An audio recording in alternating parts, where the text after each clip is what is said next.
এখন বাজে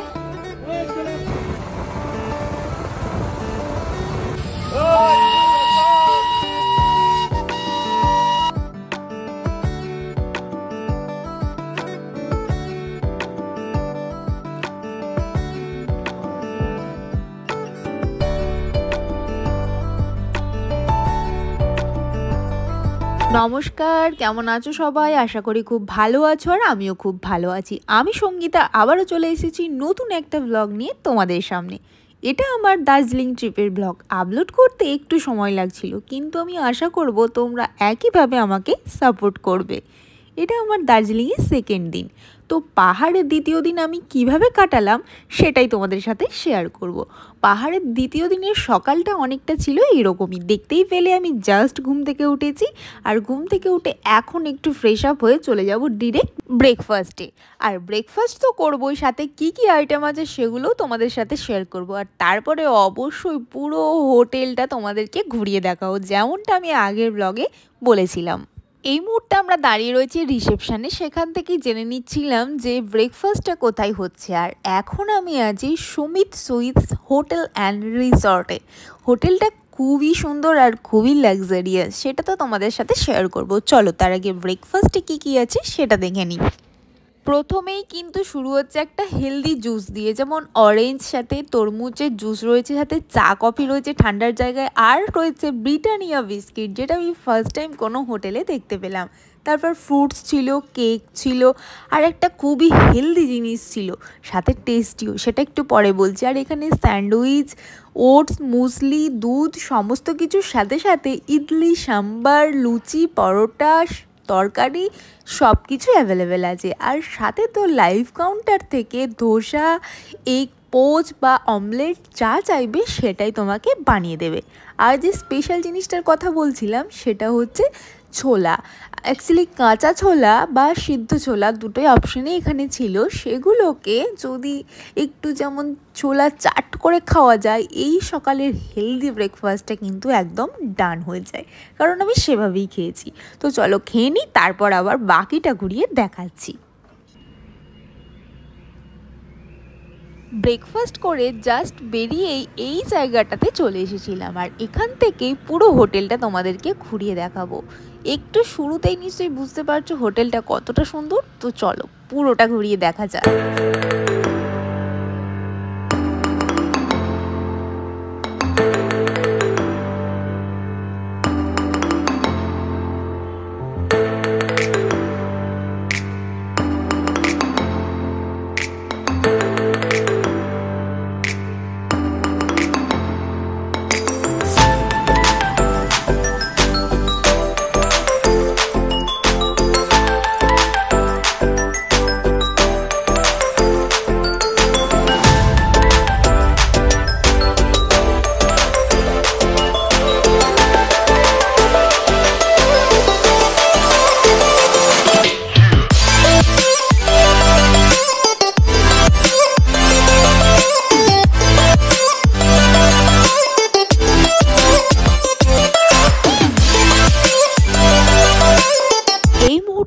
দাঁড়িয়ে আছি দার্জিলিংয়ের Sumit Swiss heritage hotel and রিসর্টে।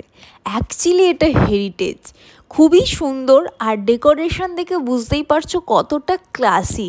আর এই যে ছোট ছোট কটেজগুলো দেখতে পাচ্ছ, এইগুলো থেকে জাস্ট দরজাটা ওপেন করলেই কিন্তু একটা সুন্দর ভিউ পাওয়া যাচ্ছে। ওপরের ঘরগুলো থেকেও যেমন ভিউ পাওয়া যাচ্ছে, এইগুলো থেকেও কিন্তু একটা মারাত্মক ভিউ। আর একদম ফ্রন্টে বসার জায়গা করা আছে, যার জন্য পুরো রাতের বেলার দিকে যদি কেউ চায় এই জায়গাগুলোতে বসে পাহাড়ের সৌন্দর্য কিন্তু খুব ভালোভাবেই নিতে পারবে।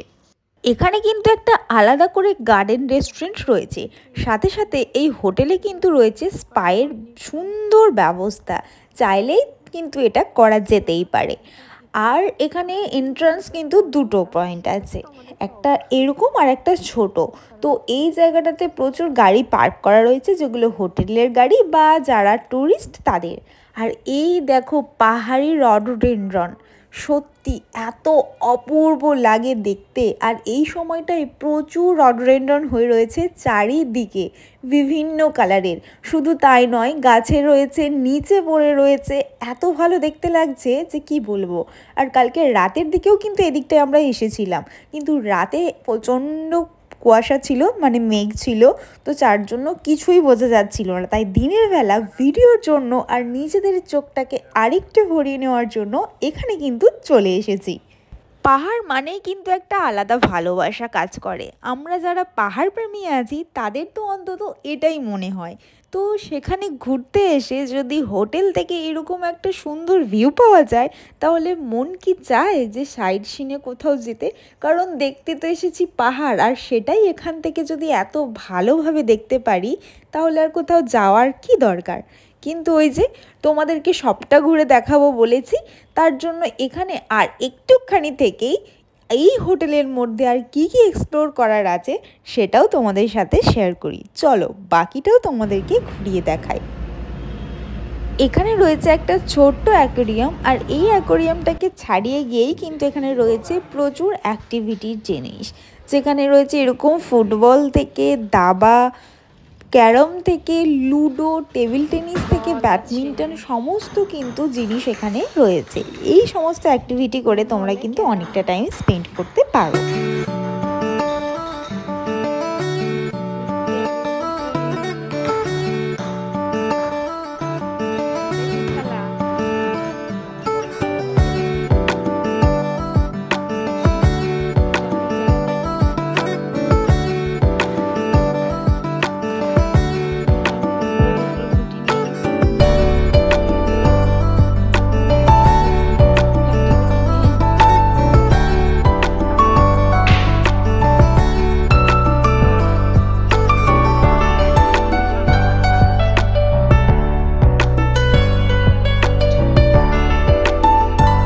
এখন আমি আবার আমার রুমে চলে এসেছি, আর দেখতেই পাচ্ছ চারিদিকটা কতটা ক্লিয়ার, একদম পরিষ্কার হয়ে গেছে, রীতিমতো রোদও উঠে গেছে।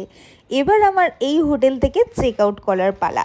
চেক আউট করে অন্য হোটেলে অন্য জায়গায় তো যাবই, কিন্তু তার আগে আর কোথায় কোথায় যাচ্ছি, কি কি এক্সপ্লোর করছি, সেগুলো দেখার জন্য পুরো ভিডিওটা দেখতে থাকো, একটু স্কিপ না করে।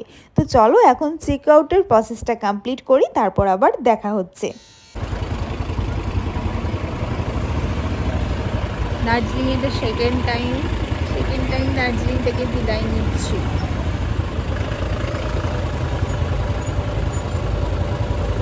প্রচুর জ্যামে আটকে যাচ্ছি বারবার। দেখা যায় কতক্ষণে লামাহাটা হচ্ছে। তোমরা তো শুনেই নিলে, কারণ আমি বলে দিয়েছি এখন আমি বেরিয়ে পড়েছি লামাহাটার উদ্দেশ্যে। আর দার্জিলিং থেকে এখন ডিরেক্ট চলে যাব লামাহাটা। আর কোথায় কোথায় যাব সেগুলো তো জানতেই হবে, কিন্তু যাওয়ার পথে মাঝ রাস্তায় যে এত বড় একটা বিপত্তি ঘটবে সেটা সত্যি কল্পনাতেও ভাবিনি। আর এরকম যে হতে পারে এটা নিজের চোখে না দেখলে আমি কখনো বুঝতেই পারতাম না যে এরকমটাও কি হয়, এটাও কি সম্ভব। আর সেটা কি জানতে ইচ্ছে করছে, তাই না? তো জানতে হলে ভিডিওটা দেখতে থাকো।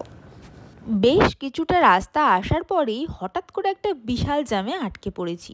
তো ভিড় ঠেলে সামনে এগিয়ে গিয়ে দেখি একটা টয় ট্রেনের সাথে একটা গাড়ির অ্যাক্সিডেন্ট হয়েছে। সত্যি এমনটা কি পাহাড়ে হয়? আমি এর আগে কখনো কিন্তু শুনিনি।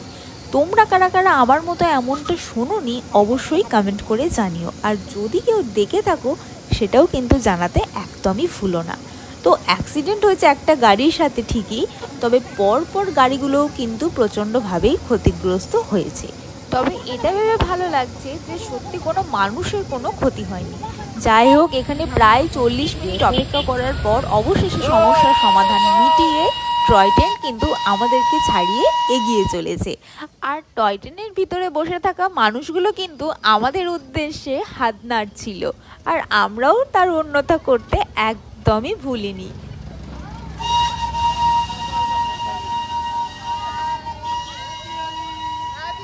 টয় ট্রেনের সঙ্গে গাড়ির এই অ্যাক্সিডেন্টের কারণে কিন্তু রাস্তায় প্রচুর জ্যাম হয়ে গেছে, যেটা সামনে থাকার কারণে বুঝতে পারিনি। যখন উল্টো দিকের গাড়িগুলোকে দেখছিলাম তখন নোটিস করলাম যে সত্যি কতটা জ্যাম হয়েছে।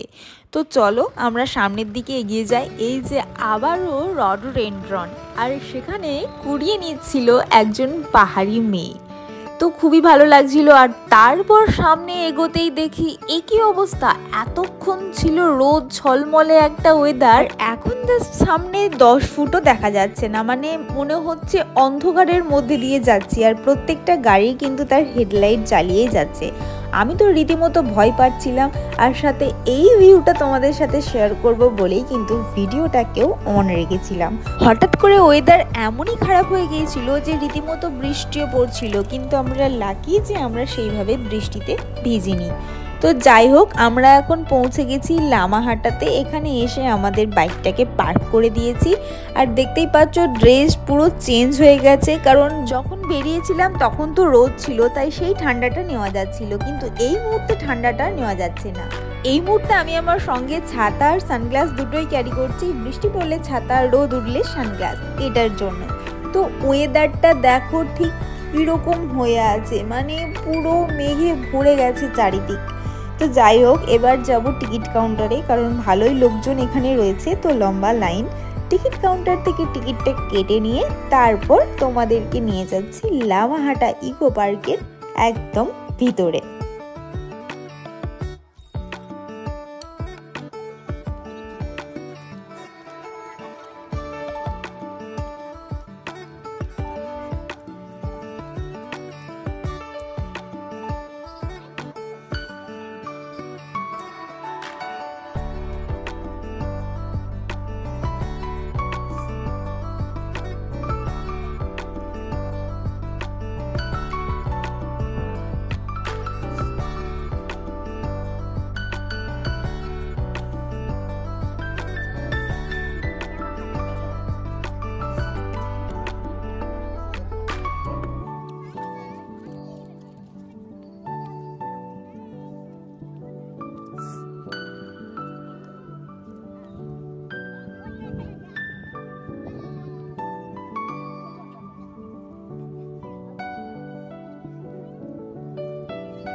দু মিনিট আগের ওয়েদার কেমন ছিল আর ঠিক 2 মিনিট পরেই পুরো ওয়েদার চেঞ্জ। সত্যি প্রকৃতি যেন আমাদেরকে তারই ইশারা মতো খেলায়। এটাই হয়তো প্রকৃতির রূপ, আমাদেরকে এটার সাথেই মানিয়ে নিতে হবে। একটু আগে ওয়েদারটা কেমন ছিল, আর এখন যেন মেঘ সরে গিয়ে এক চিলতে রোদের দেখা দিয়েছে। আর আমিও আমার কথা মতো সানগ্লাসটাকে পরে নিয়েছি। তো এত সুন্দর লাগছিল আমার জ্যাকেটের কালারটা এই মুহূর্তে, যে আমার খুবই ভালো লাগছিল। আর এত পরিমাণে ঠান্ডা ছিল, সিরিয়াসলি বলছি। কিছুদিন আগে আমি আজারবাইজান গিয়েছিলাম, তো আজারবাইজানের ঠান্ডাটাকেও যেন ছাপিয়ে যাচ্ছিল, এতটা ঠান্ডা ছিল এই মুহূর্তে এখানে। ভিতরে ঢোকার সময় আমরা কিছু চিপস কিনে নিয়েছিলাম, কারণ অল্প অল্প খিদে পেয়েছিল। আর ওপরে ওঠার সময় যদি চিপস খেতে খেতে যেতে পারি তাহলে বেশ অনেকটাই উঠতে পারবো।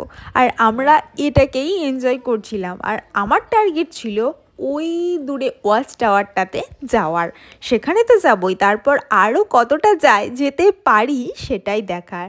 তো এই যে ওয়াচ টাওয়ারে আমি উঠে গেছি, দেখতেই পাচ্ছ হাত নাড়ছিলাম ওখান থেকে। আর চারিদিকে ওয়েদারটা দেখো, তোমাদেরকে একটু আগে বললাম রোদ, আবারও হয়ে গেছে মেঘ।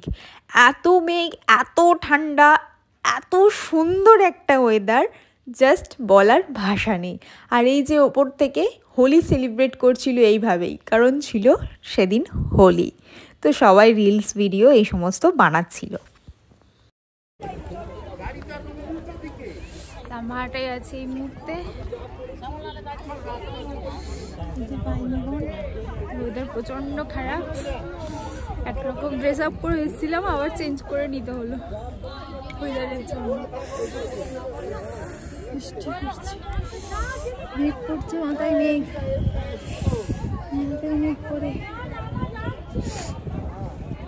মাথা থেকে মেঘ পড়ছে, মাথায় মেঘ পড়ছে। সুন্দর ড্রেস আপ ছিল আমার আজকে।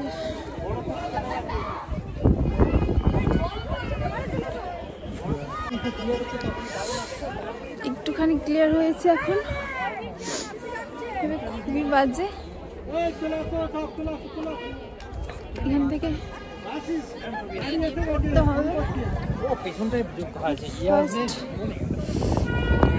আমার এটা নিয়ে নাকি এত সুন্দর পাইন বনের সাথে সাথে এখানে কিন্তু ভ্যারাইটি অফ ফুল ছিল, যেগুলো কিন্তু তৈরি করা। আর এত সুন্দর লাগছিল এক একটা ফুল, মনে হচ্ছিল প্রত্যেকটা ফুলেরই যেন আলাদা আলাদা করে ভিডিও ক্লিপিং নিয়ে রাখি। তার মধ্যে এই ফুলটা আমার সব থেকে বেস্ট লেগেছে। তো যাই হোক, আমরা বেশ অনেকটাই উপরে উঠেছিলাম, তবে পুরোটা উঠতে পারিনি কারণ প্রচণ্ড ঠান্ডা লাগছিল। এরপর আবারও যখন নেমে এসেছি, দেখো ওয়েদার আবারও চেঞ্জ, একবার রোদ তো একবার মেঘ, এই রোদ মেঘের খেলা চলতেই থাকছিল। তো আমার আজকের ভিডিওটা এই পর্যন্তই। এরপর এখান থেকে আমি কোথায় গেলাম সেটা জানার জন্য আমার পরের ভিডিওটাও কিন্তু অবশ্যই দেখতে হবে। তো ভিডিওটা এখানেই এন্ড করছি। সবাই সুস্থ থেকো, ভালো থেকো, সাবধানে থেকো, আর আমার এই ব্লগটাকে অনেক অনেক ভালোবাসা দিও। আজকের মতো সবাইকে টাটা।